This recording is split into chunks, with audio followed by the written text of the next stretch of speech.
नमस्कार। आज की इस विशेष विश्लेषण में हम एक बहुत ही गहरे विषय पर बात करने वाले हैं। देखिए, जिंदगी में कभी न कभी एक ऐसा दौर जरूर आता है जब इंसान अंदर से पूरी तरह टूट जाता है। हर तरफ बस परेशानियां और तनाव ही नजर आते हैं। ना कुछ अच्छा लगता है और ना ही किसी से बात करने का मन करता है।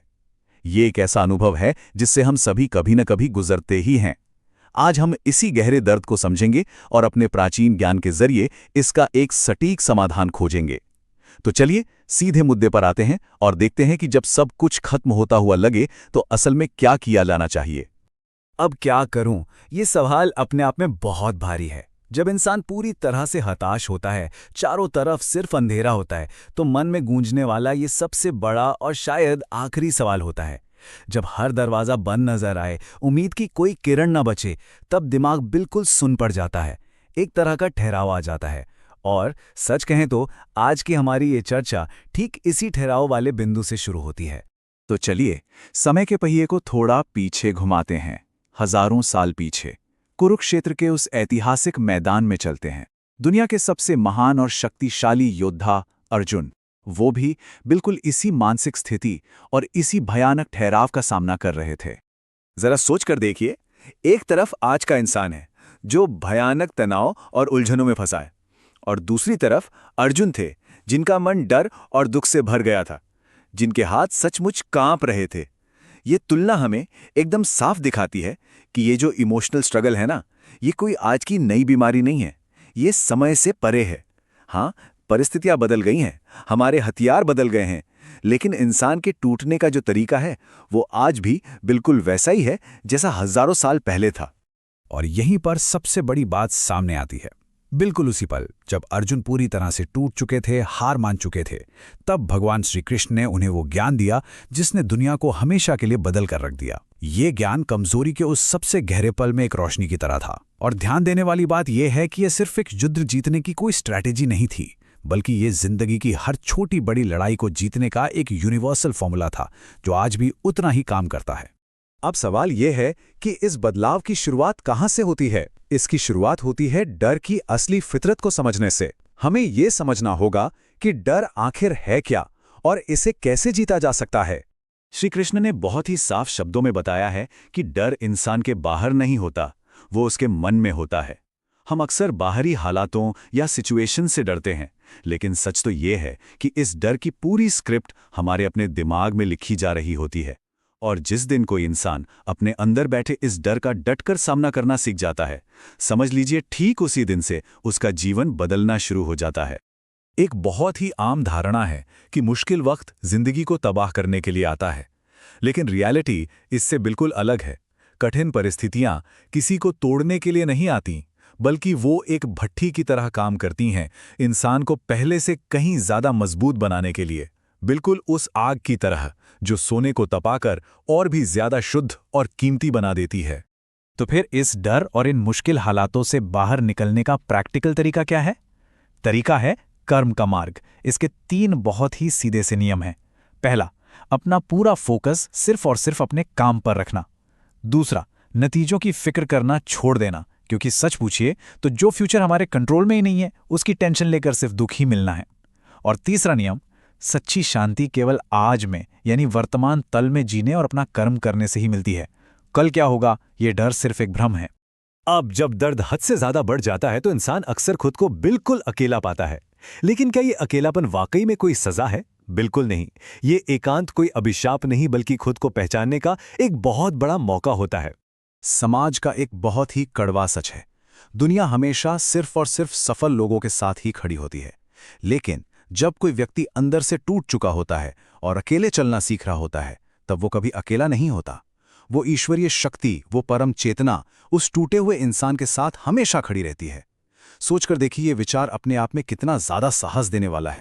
गीता हमें बार बार ये याद दिलाती है कि सबसे बड़ी ताकत बाहर की दुनिया में या किसी बाहरी सपोर्ट सिस्टम में नहीं है, वो खुद इंसान के अपने अंदर मौजूद है। चाहे पूरी की पूरी दुनिया किसी के खिलाफ ही क्यों ना हो जाए, अगर भीतर की शक्ति और सेल्फ बिलीफ मजबूत है ना, तो कोई भी परिस्थिति उसे स्थायी रूप से हरा नहीं सकती। ये पक्की बात है। असली हार तब बिल्कुल नहीं होती जब बाहर के हालात खराब होते हैं। हार तो तब होती है जब इंसान खुद से हार मान लेता है, जब वो खुद पर से अपना विश्वास खो देता है। जब तक किसी के भी भीतर लड़ने की वो आग, वो इच्छा जिंदा है, तब तक उसे कोई पराजित कर ही नहीं सकता। इसके साथ ही हमें समय के उस चक्र को भी समझना होगा। समय कभी भी एक जैसा नहीं रहता। ये एक बहुत बड़े मरहम की तरह काम करता है और इसीलिए जीवन के सबसे बुरे और अंधकारमय दौर में धैर्य रखना सबसे ज्यादा जरूरी हो जाता है। इसे ऐसे समझिए, आज ऐसा लग सकता है कि ये बेतहाशा दर्द सब कुछ खत्म कर देगा। फिर आती है जीवन की सबसे अंधेरी रात, जहां पूरी तरह से सब्र रखना ही इकलौता विकल्प होता है। लेकिन इसके बाद अंततः एक नई सुबह जरूर होती है, जहां वही दर्द जो कल तक अंदर से कमजोर कर रहा था, अब इंसान की सबसे बड़ी ताकत बन जाता है। ये प्रकृति का एक अटल नियम है जिसे कोई बदल नहीं सकता। हमारे आसपास ही ऐसे कई लोग हैं जो अंदर से पूरी तरह टूट चुके हैं। वो दुनिया के सामने मुस्कुराते तो जरूर हैं, लेकिन अंदर ही अंदर एक भयानक निराशा में जी रहे होते हैं। उन्हें लगने लगता है कि अब उनकी जिंदगी कभी नहीं बदलेगी और वो हमेशा के लिए इसी दर्द में फंस गए हैं। ये जो मौन पीड़ा है ना, ये आज के समाज की एक बहुत बड़ी और बहुत ही कड़वी सच्चाई है। लेकिन जब ऐसा लगने लगे कि बस अब सब खत्म हो गया है, तब एक बात हमेशा याद रखनी चाहिए। ईश्वर सबसे मुश्किल परीक्षा उसी की लेता है जिसके अंदर उस परीक्षा को पास करने की सबसे ज्यादा ताकत होती है। ये मुश्किलें कोई सजा नहीं है, बल्कि ये इस बात का सबूत है कि इंसान के भीतर कितनी असीम क्षमताएं छिपी हुई हैं। और यहीं पर काम आता है सबसे आखिरी और सबसे मजबूत हथियार। जब खुद की ताकत कम पड़ने लगे और दुनिया के सारे रास्ते बंद नजर आएं, तब अंतिम समाधान होता है पूर्ण विश्वास और पूरी तरह से समर्पण। सबसे गहरी बात तो यह है कि जिसे हम अंत मान लेते हैं, जब हमें लगता है कि हर दरवाजा बंद हो चुका है, अक्सर ठीक उसी पॉइंट से ईश्वरीय शक्ति एक बिल्कुल नई शुरुआत डिजाइन कर रही होती है। जिन्हें हम बंद रास्ते या डेड एंड समझ लेते हैं, वो असल में एक बहुत ही शानदार और बड़े रास्ते के एंट्री गेट होते हैं, जिन्हें किसी हायर पावर ने बहुत ही सोच समझकर हमारे लिए तैयार किया होता है। अगर हम अब तक की इस पूरी चर्चा को एक फ्रेमवर्क में रखें, तो जीवन बदलने के 3 बहुत ही स्पष्ट स्टेप्स सामने आते हैं। स्टेप 1, अपने मन के उस डर का डट कर सामना करना। स्टेप 2, मजबूत बनना और अकेले चलना सीखना। और स्टेप 3, जो कि सबसे अहम है, उस ईश्वरीय शक्ति पर पूरा भरोसा करना। बस यही वो प्रोसेस है जो इंसान को बिखरने से बचाता है और नई ऊंचाइयों तक ले जाता है। और ये सारी बातें हमें एक बहुत ही पावरफुल कंक्लूजन पर लाती हैं। भगवद गीता का ये ज्ञान सिर्फ कुछ पन्नों में लिखी गई कोई पुरानी किताब का हिस्सा नहीं है। ये जीवन जीने का एक बेहद ही प्रैक्टिकल और जिंदा मार्ग है। ये एक ऐसा फ्रेमवर्क है जो हमें ये सिखाता है कि इंसान होने के नाते जीवन के सबसे मुश्किल और अंधेरे दौर से कैसे गुजरना है और उस अंधेरे में भी खुद को कैसे खोजना है। तो आज के इस विश्लेषण को खत्म करते हुए एक बहुत ही गहरा सवाल हम सबके सामने है।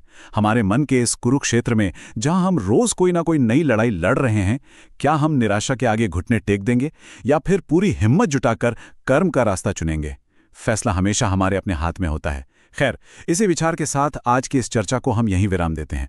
हमारे साथ जुड़ने और इस विषय को इतनी गहराई से समझने के लिए बहुत बहुत धन्यवाद।